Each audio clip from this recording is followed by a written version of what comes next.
facing shit head on, but all that's placed in front of you just keeps going wrong.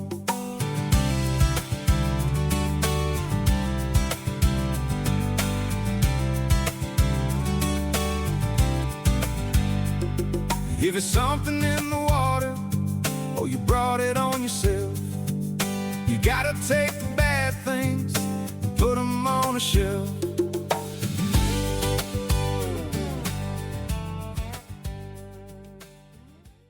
Not knowing what's going on is not very cool at all. This is why we need a producer. We're not pros at all. This is where Christian comes in. But in the meantime, cheers. That's the slowest I've ever seen you pick up a drink.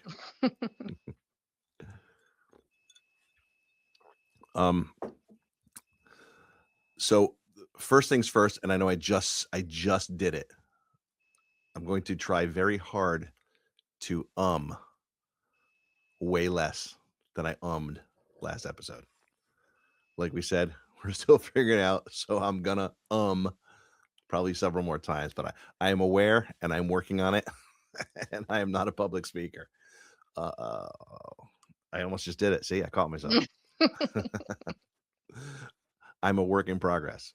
I do need to qualify some things that we said, that I said actually last episode. I just said again, damn it. I brought up friends and I realized that in some ways I may have suggested that people weren't being supportive, and I didn't mean to suggest that at all. I wasn't trying to minimize anyone or call anybody out. That wasn't my intention. And I'm the last one to make that call. I'm terrible at reaching out to people. I'm the worst at it. I have 1,000 excuses why I can't or don't do it. I was trying to get your thoughts and feelings on it. I was kind of trying to look at expectations versus reality, and you, of course, as you always do, handled it brilliantly and kind of tried to reel me back in, I guess.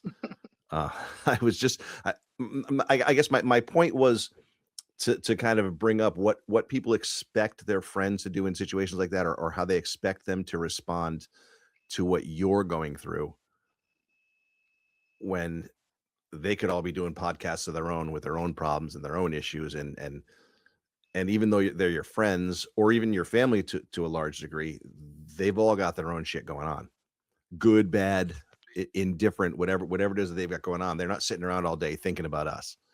And I didn't mean to suggest that they were.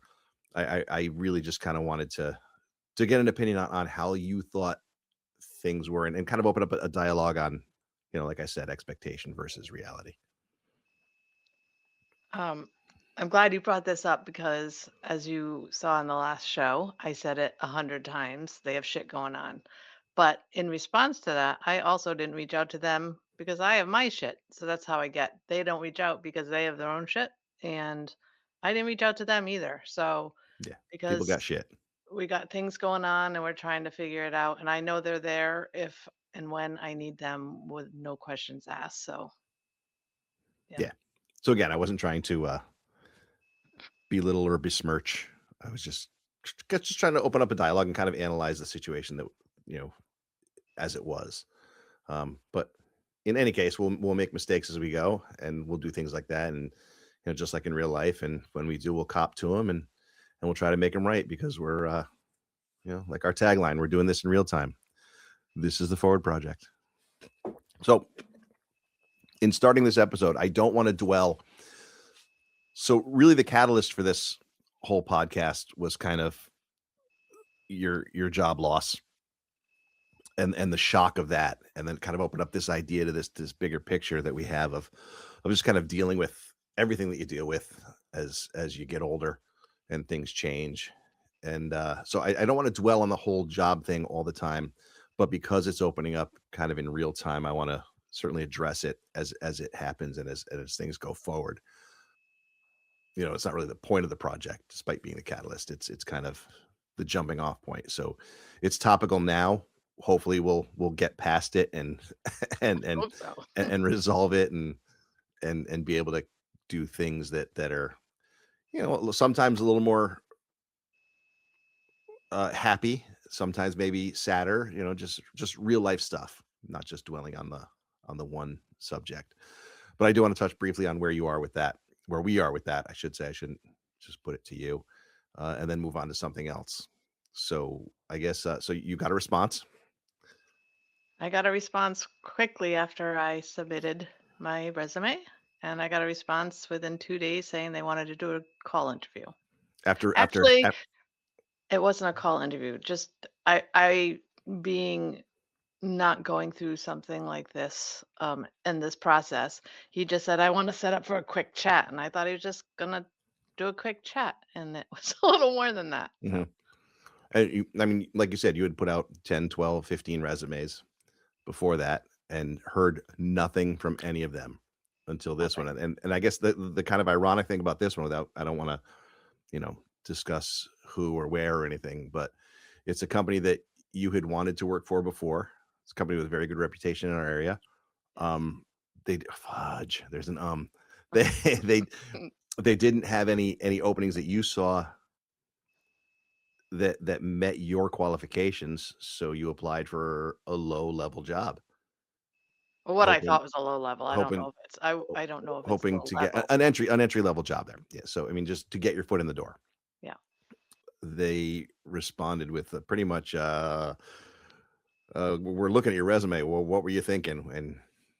And you told them, I told them that I didn't see any jobs that were available for me. It was either way out of my league or whatever. I didn't really know, and I wanted to work for them. So I figured I would go in for one that didn't require a lot of um, what's the right word? A lot of I don't want to say skill, but it didn't match my resume. So it required, like high school graduation kind of thing, not what and some other things. And I said, well, one way I'll get in the door is I'll start there, I'll learn the company and work my way up. "Yeah, And that's why I get in applied. and get seen." Yeah. And their plan was to talk to you and see where else they could put you. So In the phone call, he asked why I did that. I told him that, and he's like, "Well, I feel like you would be better somewhere else. Your resume intrigued me. not somewhere else, not another company, Somewhere like else within the yeah, company." within their company. So Because he says my resume was intriguing. Thank you, Kelly. And yeah, so we talked a little bit, and he said that he would look around. He didn't know of anything opened at that point, but that he would look around and definitely talk to other departments to see if there was some place for me. good. All right. So we'll leave it at that for now, and we'll Yeah. we'll keep people posted as it goes. And we'll keep our fingers crossed on this end because yeah, And I that didn't clock. think it went overly great, quite honestly, because I just wasn't expecting the questions he was asking. I thought he was just going to call to just say, "Hey, what's up?" and like kind of see if I would fit, which he kind of did, but he did throw in some like interview questions that I was just like, you It's know, supposed to be a quick chat. it's just a different world. Back in the day, we would walk into a place and say, "Here's my resume," and it's Yeah, just and be seen. completely different. Yeah. Well, it sounds like they saw you, and hopefully this turns into something else. Yep. We'll keep you posted because even though the biological clock done talked, the job clock is still ticking. So, all right. So with that, I think what I want to talk to you about today or discuss today, talk back and forth. I mean, I have some thoughts on it. I'm sure you have thoughts on it too. Is I don't know what it is. well, I'll let you know. Which is in our 50s. Wh- hmm, how did we get here? What did we envision? What changed along the way? Is this where we thought we'd be, or how we thought we'd be? What's better? What's worse? What's just not in line with where you pictured yourself at this time? I kind of want to start with, let's go back to post college. Okay. Like, or yeah, I mean, if you want, we can go back even farther. That we can go back, high Oh, school. Actually, let's do that. Let's start there real quick. Like when we were in high school, we've been dating since early high school, and got married when she was done with college, when I was almost done with college. Well, you were done. Well, I was done mentally. I had about a semester left before I decided I was completely done. But I am a year older. and she is a year older. I know she looks way more than a year older. It's it's a curse looking as young and handsome as I am when I got to be walking around with this ancient looking woman with me. You're an asshole. Yeah, I try. So high school, going into college, what were your thoughts? What did you want to do versus what you did do versus uh where you ended up, I guess. Try to keep it like back to that time. I don't want to get into too much now until we'll Okay. work our way chronologically up to that. I didn't really think about going into college. You kind of pushed me there, telling me, I got to do something and I'm better than just going off to work a regular job or whatever. So I went to school and Did well. do I did pretty well. I enjoyed school or whatever, but we worked our ass off through it. There was no um, party time or anything. We had our apartment in the not so nice area of a city close to us, and we worked when we weren't in school, and it was a struggle. But I went in for business because, and I'm not going to say it's all because of family, because there was family pressure that there's no other way to make money unless you're in business. But all those stupid aptitude tests you took through school or whatever said I would be good at doing management and business and all of that. So that, Which, by the way, if I can interrupt real quick, sure. I don't want to minimize the importance of family opinions or family pressure, if you want to phrase it that way. I think it in a lot of ways forms who we are and forms our decisions. And at that young age, it is hard, when your parents are telling you should do this, you really should do this. This is where the money is. This is what you need to do. You kind of take that as gospel. Right. But I had no plans to do that. I Right. wanted to do like science, like Right. I wanted to do something that was, I took 2 years of Latin because Yeah, no one does that. you I was plan on doing planning on sciences. being in the science field. And then through pressure and not really knowing what to do, I went into, It's kind of funny though, because the aptitude tests that you took, I mean, you are good at it. It is, I mean, you do have an aptitude for that management stuff, that organization and kind of dealing with people and keeping people corralled and keeping jobs corralled and and getting things done. You do. I mean, it's thank you. funny that you say that. So I mean, I guess my take on it is, where do you draw the line between what you're good at, what you can make a living at, and I guess this kind of inadvertently leads into my thought process versus what you want to do, because what you want to do isn't always going to make you money, make you a living, Well, as we know from me. well, no, I think that learning through everything in life, I wish I did what I wanted to and not worried about the money, because we would have been able to, it would have come if you do what you want to do. As you wanted to do something too, and you weren't, you did something later on in life that was something you always wanted to do, and we did fine. But looking back, I wish I could have told my young self, do what you want to do. It'll work. Don't be so driven by money. I know you need it to make the world go round and to pay your bills and stuff, but if you have a passion for something, you should go for that. Not that I regret what I did, but it would have been a different road. And regrets, I mean, I don't know. Regrets a strong word, and I do have some regrets, but I don't. Things aren't horrible because of what I did.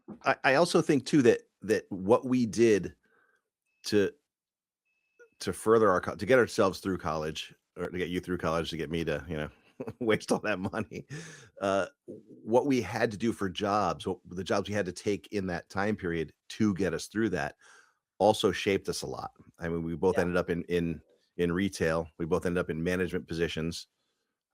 yeah.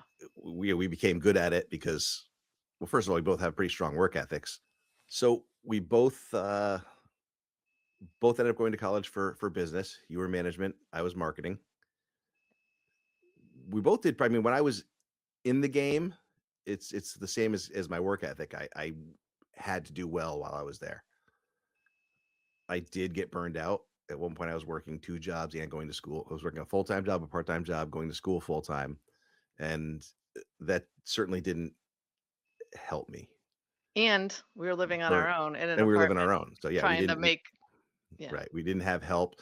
we were Cars living would in mom and dad's. yeah, cars would break down. We wouldn't know what to do. We had to take there was a time when the car broke down, we took a taxi from school to work or from apartment to work, and, Yeah. So we eh, had regular struggles of a young yeah, couple plus yeah, going to school plus working full time. Yeah. yeah, yeah, and quite honestly, it But burned me out. And I also hated it. I didn't wanna be there for business. I would have rather done philosophy, or, I mean, now there's so many other options. I mean, I could do puppetry now. Get a degree in puppetry.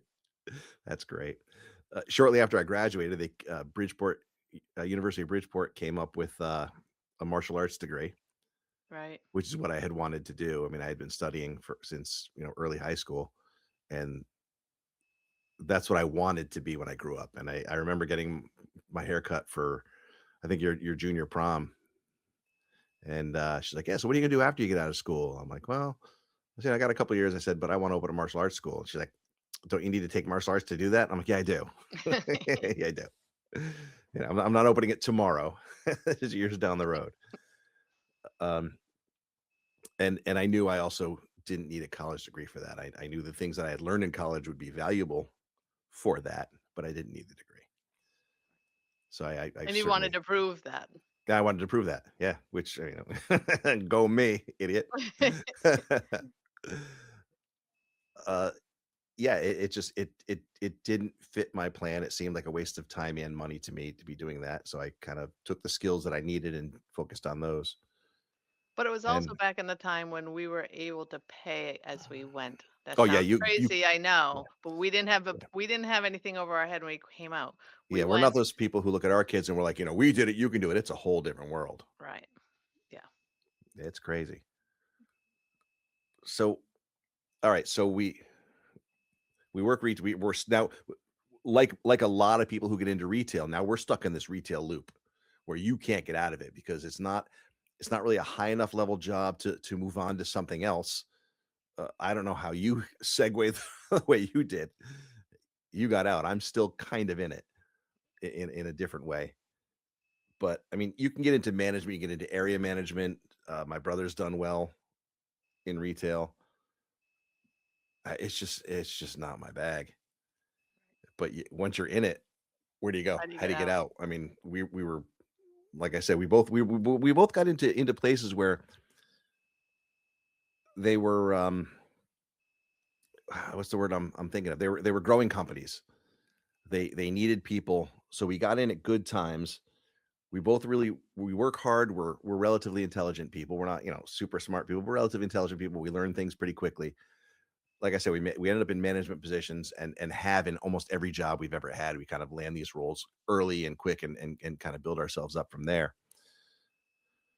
So post college, we just kind of continue that, Right. and we're raising families on retail salaries. I mean, I remember being the highest paid assistant manager in the company at I think $450 a week. And they were like, "What?" I'm like, "Yeah, that's what I'm making." Yeah. It wasn't good money. It was not good money. It did not help us at all. Right. And so I'm trying to remember, and this is good too because it helps me remember things when you talk back and forth, and you'll bring up something that I have no recollection of, and all of a sudden, like, wow, I remember Well, that.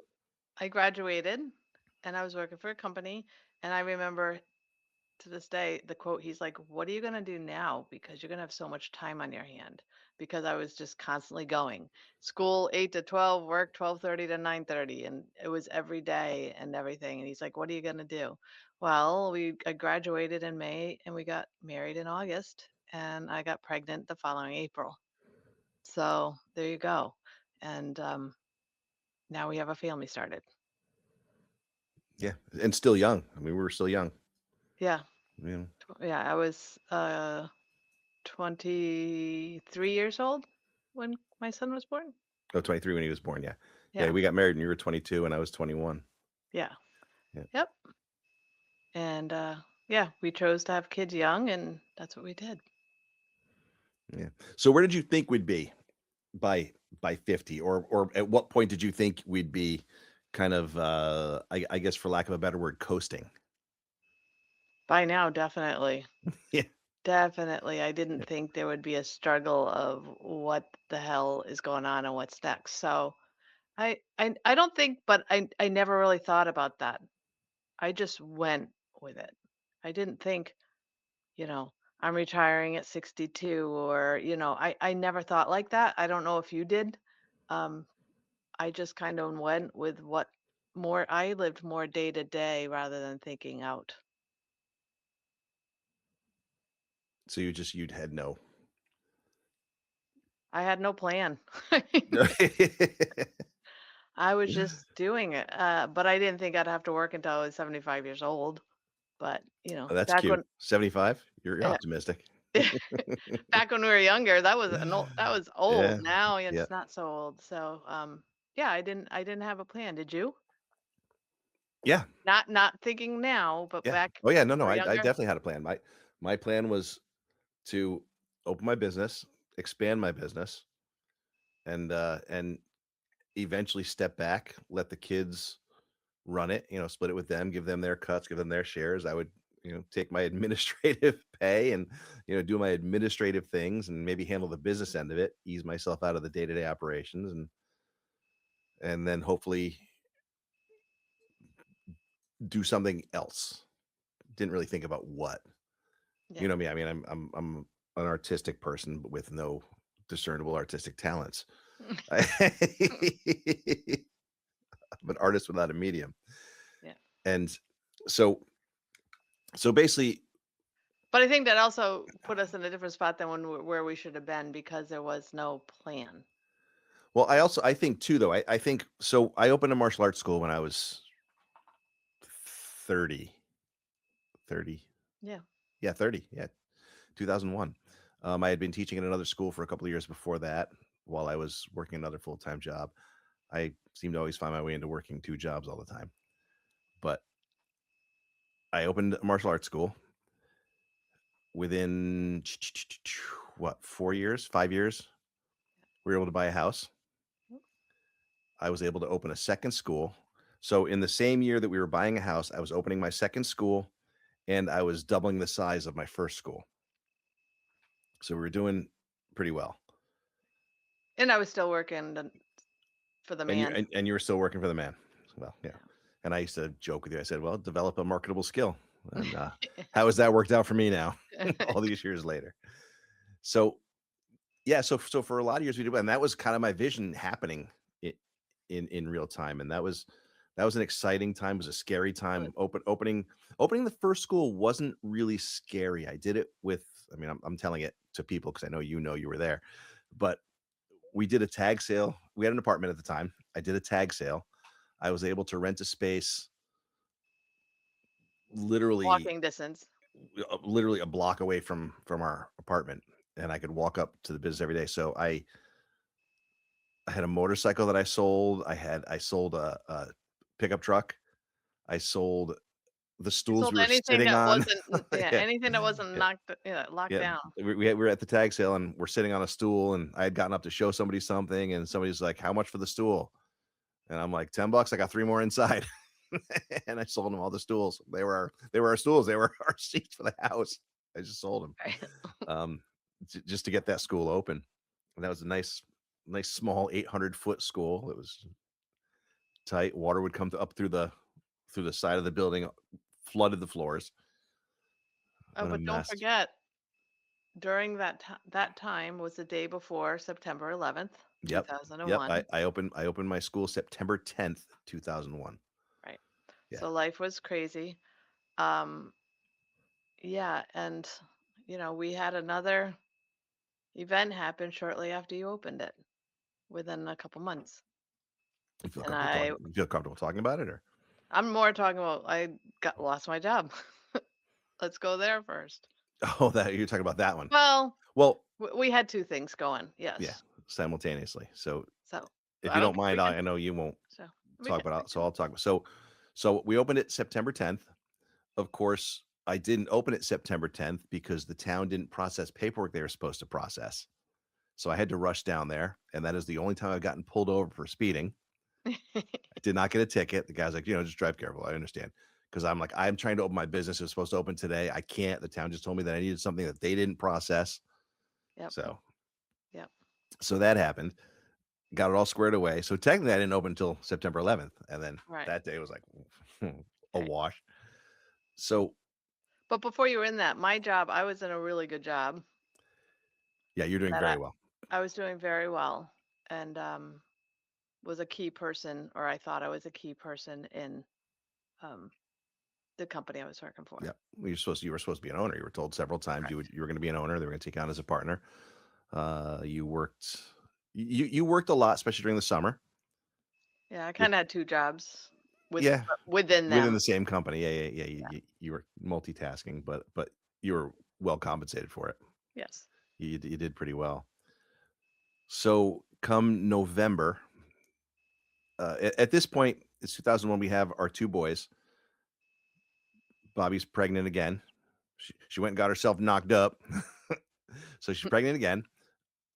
Uh, Unexpected, No, but not yeah, because no, we're like, no, no, no, no, no, no, because we were done with just the two boys, that's and what you I'm were like, saying.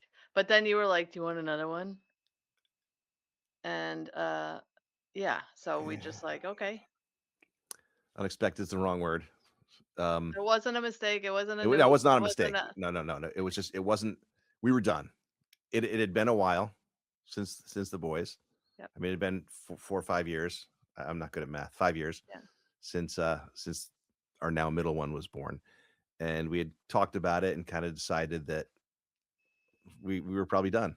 We were getting older. We had to focus on other things, and we We didn't want thought our they were kids gonna to be be. all done when we're in our 40s. We were gonna Yeah, be clear and free of, yeah, yeah, yeah. children. You're right. And then I was like, all right, let's go for it one more time, Yeah.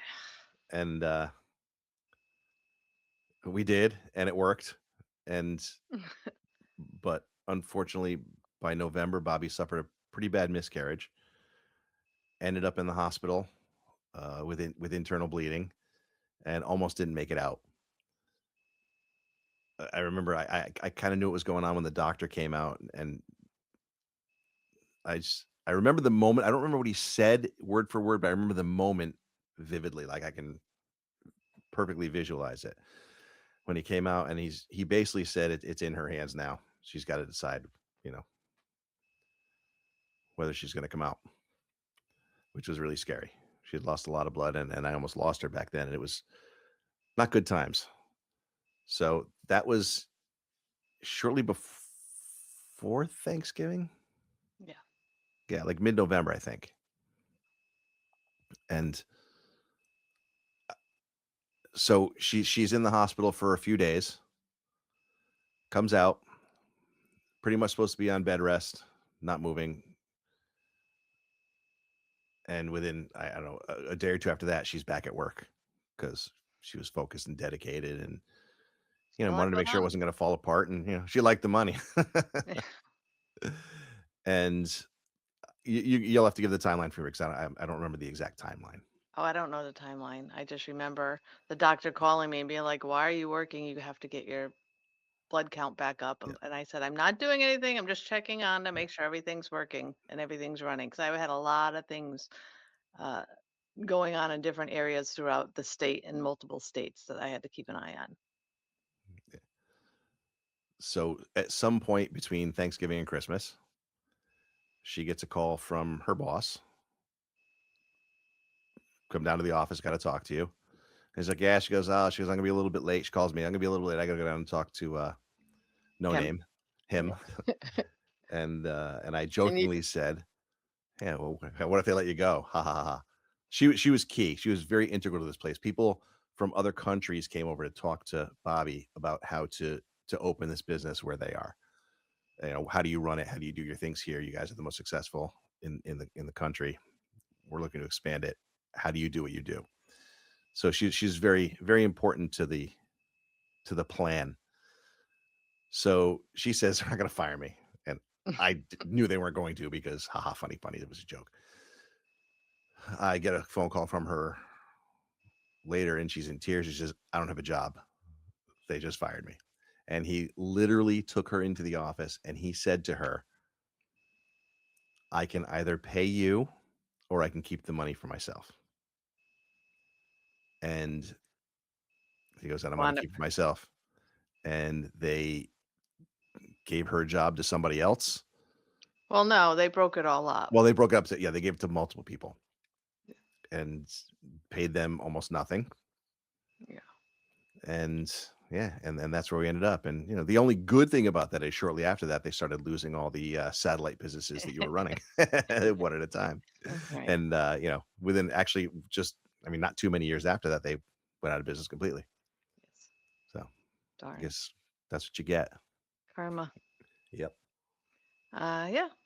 So we're no stranger to this, but like we said, back when you're that age, it's a different animal. You're upset, you're hurt, you're especially when you think this is your future, you're upset for different reasons, but you're not thinking, I'm not going to get another one. Right. You're, That was the lowest point because I lost a child. I almost died. Now I'm unemployed, and my husband just started a business who has one student besides our two boys. So we were in yeah, it was pretty dire again. But it wasn't like I was early 30s. Was I 30 2001? Yeah. yeah, So but I wasn't I was oh my god, but I wasn't like this is the end all. I knew something yeah. was going to happen. So, yeah, just you rolled with it. I mean, you do have Brandon saying what he said during that process. There was. So my middle son, he was around 6 at the time, and I would come home and be like, "Dad, mom's crying again." Yeah. Yeah, it was tough So times. it was Tough tough times. times, but I didn't, it's totally different at 50 versus 30. What's going to happen? I knew we would be okay. It just would take time. So let's take a second. That's kind of a quick overview of and again, I want this to be relatable to other people. I'm sure other people have gone through these same things or are going through them now.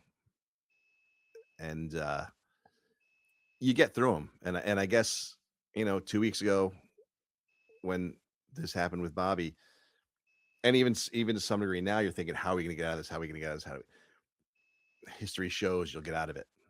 We You, always do. you And that's make what it everyone says. somehow.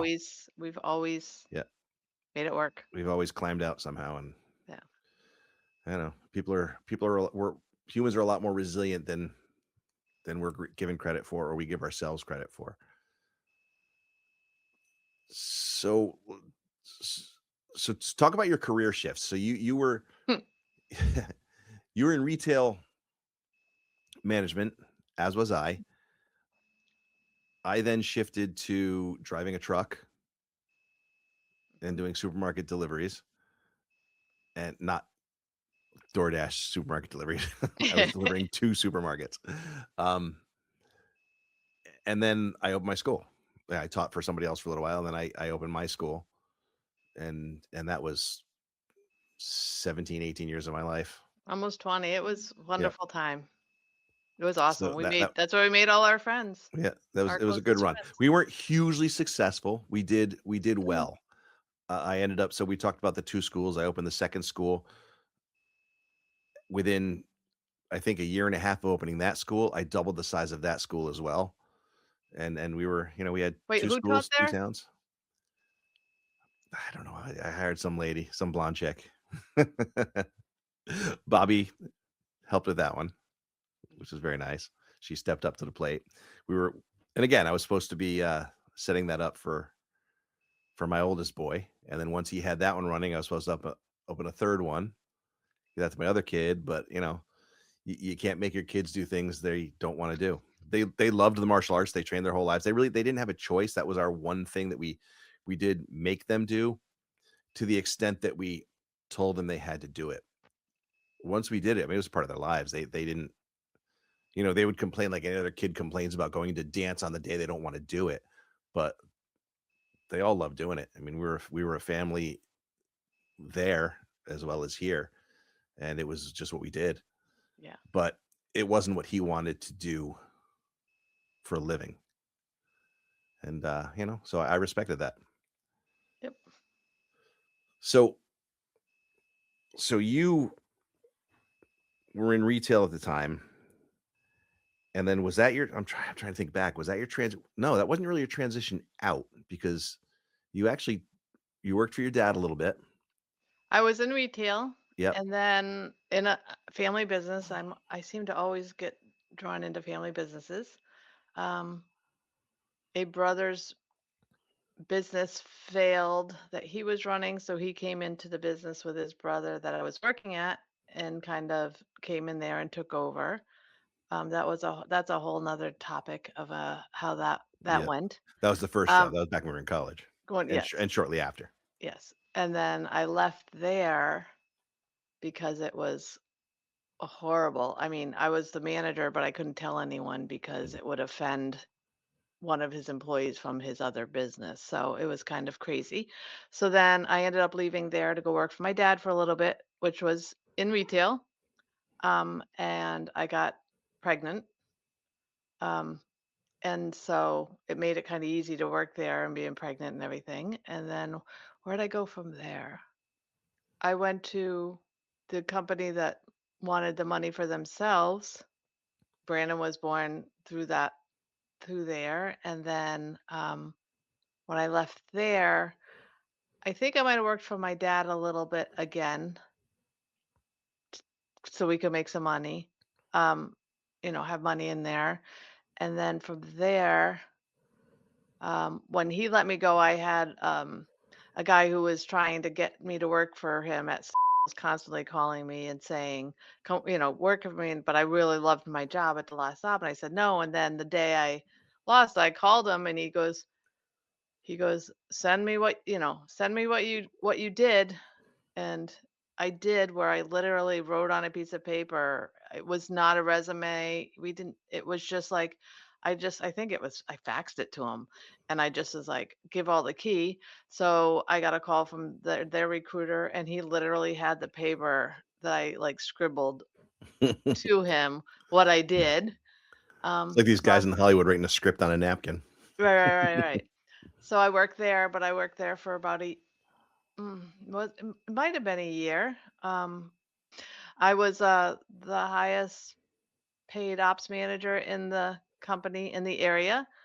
When I had my review, he said I had to lessen your numbers a little bit because they were all too high and he couldn't give me any more money. Then I had an incident with an employee who threatened me. So I said they You're weren't. smoking in the building. He was smoking in the Yeah. building. I wrote him up. He said I made a big But by the mistake. way, after multiple times saying, "You gotta stop. You can't smoke in the building." Um, yeah, and he said I made a big mistake, and I went to my boss and said, he's threatening me. And he turned around and said, can you just apologize to him so that we can work through this? Because he was directly under me. And I said, yeah, I'm not going to do that. So I had to leave, and I left. You didn't And have to leave. You decided you didn't wanna work I for can't somebody who work. wasn't gonna have your back. Right. So then I um, found when I left, I found out I was pregnant with our daughter. So I did a short stint for somebody local that we knew through the taekwondo school. And when I had her, I had left there and I just didn't go back. And then I moved into, and that was not really retail. That was kind of like office work, but it was a kind of a startup company and there wasn't a lot going on. So it really wasn't for me anyway. And then I had Linnea and I was out of school school. I was out of work for a bit, and you were doing well in the taekwondo school, so I was really helping you there. I mean, I had her on a Friday, and Monday afternoon I was there with her, you know um being part of the school. So she really grew up there, and that's a whole nother episode, and maybe we can kind of like bring them in and kind of talk to them and how Yeah. that whole thing went. And then from there, it was like time was like, okay, we need to, you know, get some more money in. So I went and I worked for another family business. Started as just a regular, just employee, and worked my way up to the manager. And then COVID hit, and then um, being not knowing what to do, because now we have, not only is it like I'm not working there anymore because of things that went on there because of COVID and everything else. Um, what am I going to do? I called a friend and she got me into a business that was completely me out of my wheelhouse. And I worked for an engineering firm, and the engineering firm was a shell shock to me. But I got out of retail, which I loved because I was tired of the babysitting, the kids, and I call them kids because anyone who worked for me was my kid, not staff or Mhm. whatever. But I got tired of doing that, and yeah, and then that was there, and And now we now here. I'm now we're here. Yeah. Yeah, I closed my school in 2017. I think I did an elementary school run. I was teaching at one of the elementary schools in the area too. I was doing a class. I think I did one run after that into 2018, and that was it for that. Shortly, I would have lost during COVID anyway, but Right. it I think you went before. my No, heart. you lasted longer than 2017 because we closed shortly before. It was almost 18 years, and we opened in 2001. And it was Yeah, right before COVID because we're like, thank goodness we closed because we never would have made it yeah, because you I could can't be wrong. do it. Yeah. My I don't memory's know. shot. You're older, but my memory is going first. So I'm sure you know the exact date, but anyway. yeah, so yeah, that was tough. And I had been doing a job. I had been working a full time gig on top of that for a few years before we closed out. I was winding myself down, trying to wind myself out of it. My heart wasn't in it anymore. The attitudes changed. And again, another episode. I don't know if I'm getting older and crankier, but kids are getting lazier. Parents aren't making them do anything they don't want to do anymore, and it's tough to run the kind of business I ran with that mentality. Well, again, we'll go into that another time. Let's push this forward a little bit. I don't Yeah. want to go too long on time and Yeah, tell too it's much about ourselves. People are, they're going to start yawning at yeah. some point. But let's talk quickly about, so not where we thought we would be by now, but comparison to our peers. My opinion is I feel like everyone we know is leaps and bounds above us. Hmm. I feel like we've made so many mistakes. I feel, and not even necessarily mistakes all the time. We've had a lot of bad luck, a lot of bad luck. We do have that dark cloud that follows us, Yeah, and yeah. It people, seems like once they get to know us, they're like, they're "Oh like, my God, wow, it's you guys true." do. It's yeah, it's harsh. I know a lot of people feel that way, uh, but we definitely And have it. We definitely have and it. I don't know, I'm a big karma person, but like we live What the hell did we do in our past lives if karma is right real? because we live our lives right. Yeah, We're good people we're trying to be good people. who try to stay on the right good path and treat people good. So yeah. Yeah. So let's say, so in comparison to our peers, I mean, we've got friends who are retired. We've got friends who are retiring. We've got friends whose houses are paid off. We've got friends who we're not really keeping up with the Joneses kind of people. We're also not really kind of measuring the length of our genitals against our friends and neighbors. Oof. But there is a kind of a self-reflection and a self-judgment when you're maybe not where they are.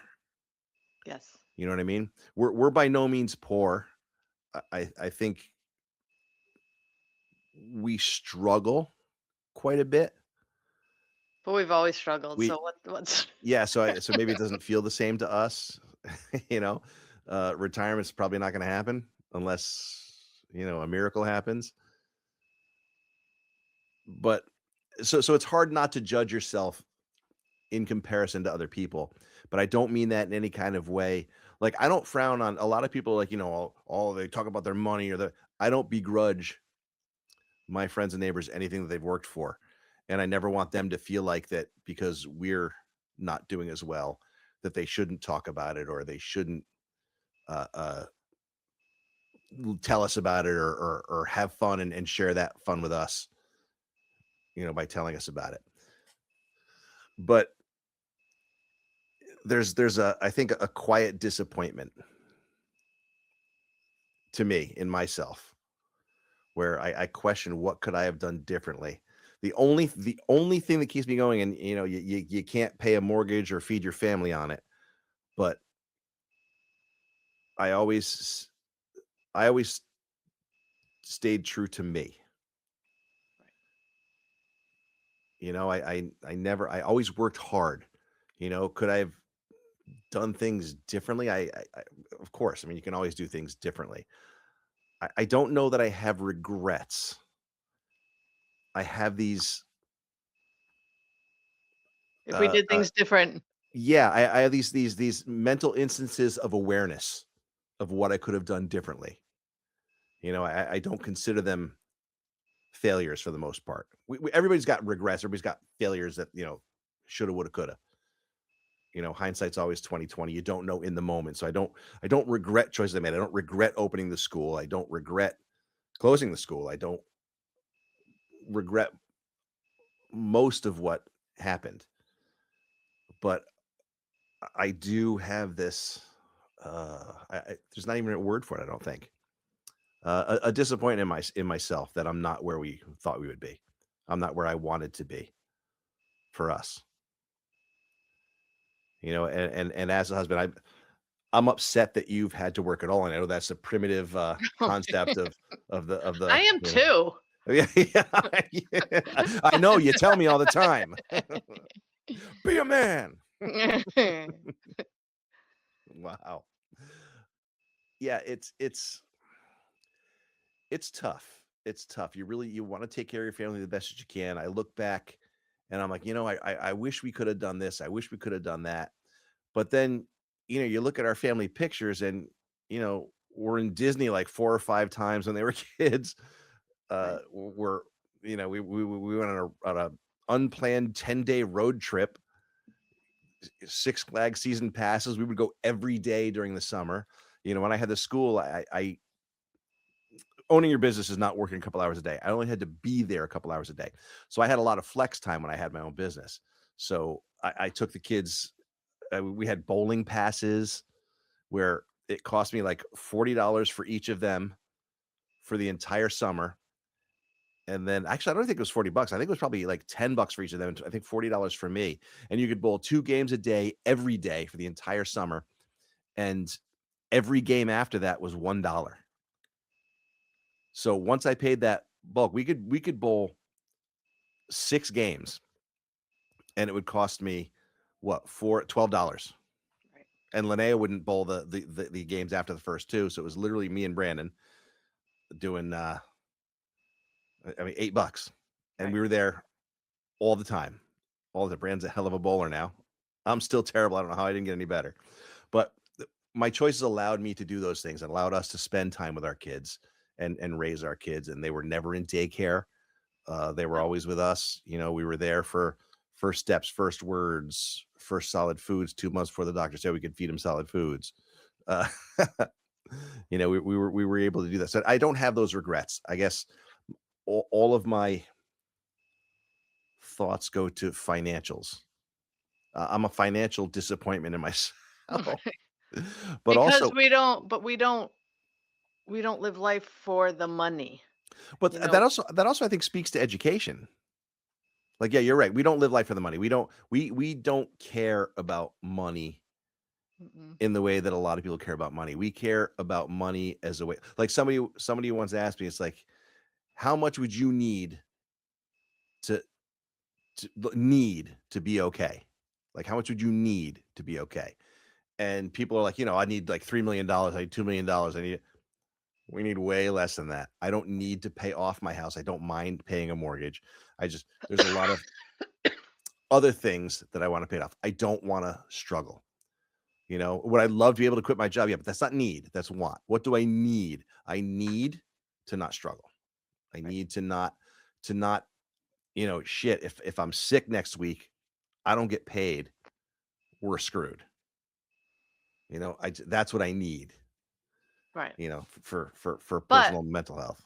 in that, the way we've done our family and how close we all are, and we had them young. We don't have a big family, neither one of us, and we had kids young, so we could form this unit that, and I wouldn't change that. I would, you know, to have you work if you were out or I was out working all the time and not being home with the kids, no, because you know what?